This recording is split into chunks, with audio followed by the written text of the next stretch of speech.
Hello good morning दोस्तों। Welcome back to new good way. आज दोस्तों 4 जुलाई 2023 और 4 जुलाई को हम जो डेली करंट अफेयर्स के जो इम्पोर्टेंट क्वेश्चन बनते हैं इनके बारे में हम डिटेल से डिस्कस करेंगे। और आज की वीडियो की आपको पीडीएफ चाहिए तो आप हमारे जो टेलीग्राम ग्रुप है वहां से वीडियो की पीडीएफ है वो प्राप्त कर सकते हैं। और लास्ट में आपको क्वेश्चन भी दिया जाएगा जिसका आंसर है वो आपको कमेंट बॉक्स में लिखना है। तो चलिए दोस्तों स्टार्ट करते हैं क्वेश्चन नंबर 1 से। और आज का वीडियो आपको अच्छा लगे तो चैनल को सब्सक्राइब और इसका बेल आइकन है वो जरूर प्रेस करें ताकि डेली के जो वीडियो अपलोड कर रहा हूं मैं उनका नोटिफिकेशन है वो आपको मिलता रहे। क्वेश्चन नंबर 1 है कि भारत के सॉलिसिटर जनरल के रूप में किसे फिर से नियुक्त किया गया है। तो इस क्वेश्चन का राइट आंसर है ऑप्शन नंबर डी, ये तुषार मेहता है, इनको नियुक्त किया गया। जो केंद्र की सरकार है इन्होंने जो तुषार है इनको 3 साल की अवधि के लिए भारत का जो सॉलिसिटर है जनरल ये नियुक्त किया गया। और तुषार को जो अक्टूबर 2018 में सॉलिसिटर जनरल नियुक्त किया गया था और मेहता को कार्यकाल को पहले भी बढ़ाया जा चुका है। और इनके साथ ही सुप्रीम कोर्ट के लिए 6 अतिरिक्त जो सॉलिसिटर जनरल के कार्यकाल को भी 3 साल की अवधि के लिए वो बढ़ाया गया। जो भारत के सॉलिसिटर जनरल और अतिरिक्त जो सॉलिसिटर जनरल केवल एक वैधानिक पद है और अटॉर्नी जनरल देश का शीर्ष कानून प्रवर्तन अधिकारी वो होता है।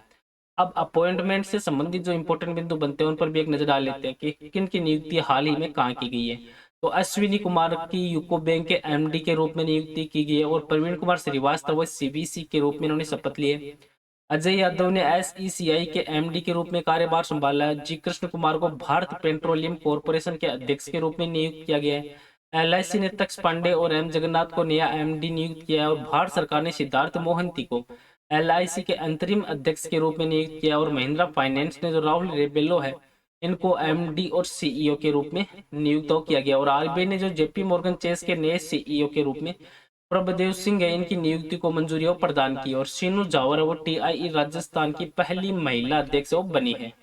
नेक्स्ट क्वेश्चन है क्वेश्चन नंबर 2 कि भारत के पहले स्वदेशी रूप से विकसित परमाणु ऊर्जा रिएक्टर का वाणिज्यिक जो परिचालन है ये कहाँ शुरू किया गया है। तो इस क्वेश्चन का राइट आंसर है ऑप्शन नंबर बी, ये गुजरात में शुरू किया गया। जो गुजरात के काकरा पार परमाणु ऊर्जा परियोजना है इसमें भारत के पहले स्वदेशी रूप से जो डेवलप है 700 मेगावाट का परमाणु ऊर्जा रिएक्टर इसका वाणिज्य परिचालन वो शुरू कर दिया गया। और वर्तमान में ये यूनिट वो कुल उत्पादन के जो 90% पर अपना काम वो कर रहे हैं। और इसका विकास और nuclear power corporation of India limited इनके द्वारा वो किया गया है। और एनपीआईएल है वो मुंबई महाराष्ट्र में स्थित एक भारतीय सार्वजनिक क्षेत्र का भी उपक्रम है। अब गुजरात राज्य है तो गुजरात राज्य पश्चिम भारत में स्थित एक राज्य है जिसको आप मैप में देख सकते हैं। और इसकी उत्तरी पश्चिमी सीमाएं अंतर्राष्ट्रीय सीमा और ये पाकिस्तान से लगती है। और इसके पड़ोसी राज्य है गुजरात के राजस्थान, मध्य प्रदेश और महाराष्ट्र। और पश्चिम और दक्षिण सीमा में गुजरात के अरब सागर है।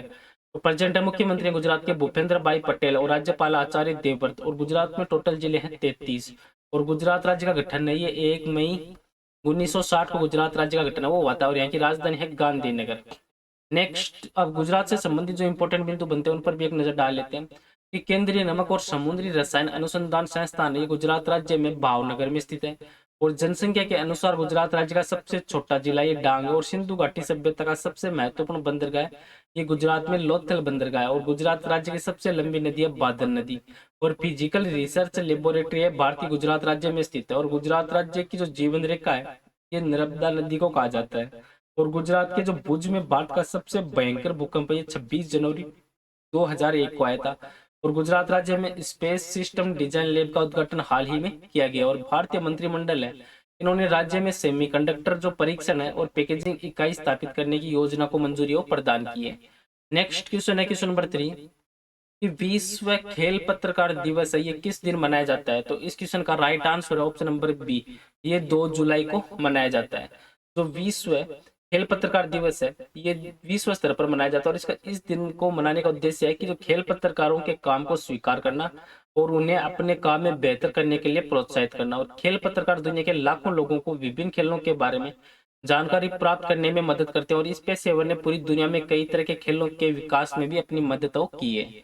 अब जुलाई मंथ तो जुलाई मंथ में हाल ही में निम्न इंपॉर्टेंट दिवस मनाए गए जिसमें 1 जुलाई को राष्ट्रीय डॉक्टर दिवस और चार्टर्ड अकाउंटेंट दिवस के रूप में मनाया गया। अब 2 जुलाई है तो 2 जुलाई को विश्व खेल पत्रकार दिवस और विश्व यूएफओ दिवस है इसके रूप में मनाया गया। और 3 जुलाई है तो 3 जुलाई को अंतरराष्ट्रीय प्लास्टिक बैग मुक्त है ये दिवस के रूप में मनाया गया है। नेक्स्ट क्वेश्चन है क्वेश्चन नंबर 4 कि महाराष्ट्र के नए उप मुख्यमंत्री के रूप में किसने शपथ ली है? तो इस क्वेश्चन का right answer option number D है, अजीत पवार ने शपथ ली है। जो एनसीपी नेता है अजीत पवार, ये महाराष्ट्र के नए उप मुख्यमंत्री के रूप में उन्होंने शपथ ली और पिछले जो 5 वर्षों से ये तीसरा मौका जब अजीत पवार ने महाराष्ट्र के उप मुख्यमंत्री के रूप में शपथ ग्रहण की और इसके साथ में मुख्यमंत्री एकनाथ शिंदे इनकी सरकार का हिस्सा है वो अजीत पवार वो बन चुके हैं। और पवार है इन्होंने नवंबर 2019 है तो इन्होंने में अपना जो मुख्यमंत्री देवेंद्र फडणवीस के कार्यकाल के दौरान भी उप जो मुख्यमंत्री उनके दौरान शपथ ली थी। नेक्स्ट क्वेश्चन है क्वेश्चन नंबर 5 है कि किस राज्य ने भारत में इलेक्ट्रॉनिक निर्यात में शीर्ष स्थान हासिल किया है? तो इस क्वेश्चन का right answer option number B है, तमिलनाडु राज्य ने शीर्ष स्थान हासिल किया है। तो एक महत्वपूर्ण उपलब्धि है, तमिलनाडु ने भारत में जो इलेक्ट्रॉनिक निर्यात में अग्रणी रूप से अपनी स्थिति को फिर से हासिल किया है, बहुत ही बढ़िया किया है। तो वित्त वर्ष 2022-23 के अनुसार देखें तो 22-23 में राज्य का जो इलेक्ट्रॉनिक निर्यात है ये 5.37 अरब डॉलर का था। तो जो अब जो इलेक्ट्रॉनिक बाजार में इसमें 23% की फीसदी की हिस्सेदारी है तमिलनाडु से रहती है। अब तमिलनाडु राज्य है तो तमिलनाडु राज्य भारत का दक्षिणी राज्य है जिसको आप मैप में देख सकते हैं और इसके पड़ोसी राज्य आंध्र प्रदेश, कर्नाटक और केरल।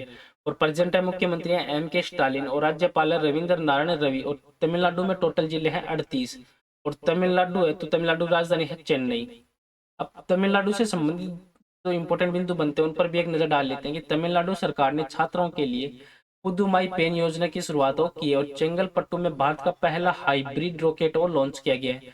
और तमिलनाडु ने नीलगिरी तहर के संरक्षण के लिए परियोजना शुरू की है। और अशोक लेलैंड है इन्होंने तमिलनाडु संयंत्र में सभी महिलाओं की जो उत्पादन लाइन है इसका भी अनावरण किया। तमिलनाडु सूचना आयोग जो RTI जवाबदेही है इसमें सबसे कम प्रदर्शन कर रहा है। और अरिट्टापट्टी और मीनाक्षीपुरम गांव को जो राज्य का पहला जैव विविधता विरासत स्थल है ये घोषित किया गया। और तमिलनाडु राज्य ने जो सीनियर राष्ट्रीय महिला फुटबॉल चैंपियनशिप है इसका भी खिताब जीता है। नेक्स्ट क्वेश्चन है क्वेश्चन नंबर 6 कि किसने सैन्य मामलों के विभाग के अतिरिक्त सचिव के रूप में पदभार ग्रहण किया है? तो इस क्वेश्चन का राइट आंसर दोस्तों ये ऑप्शन नंबर बी जो अतुल आनंद है इन्होंने ये पद ग्रहण किया है। जो वाइस एडमिरल है अतुल आनंद इन्होंने जो सैन्य मामलों के विभाग के अतिरिक्त जो सचिव के रूप में अपना पदभार संभाला है। और इन्होंने इस पद पर जो लेफ्टिनेंट जनरल अनिल पुरी है इनका स्थान लिया है जो 28 फरवरी 2023 को ये रिटायर हो चुके थे पुरी। और वाइस एडमिरल अतुल आनंद है इनको अब इन्होंने जो 1 जनवरी 1988 को भारतीय सेना की कार्य शाखा में इनको नियुक्त किया गया था और हाल ही में इनको अतिरिक्त सचिव के पद के रूप में अतुल को नियुक्त किया गया है। नेक्स्ट क्वेश्चन है क्वेश्चन नंबर 7 कि भारत की जो G20 अध्यक्षता के तहत जो स्टार्टअप 20 शिखर समिट है इसका आयोजन कहाँ किया जा रहा है?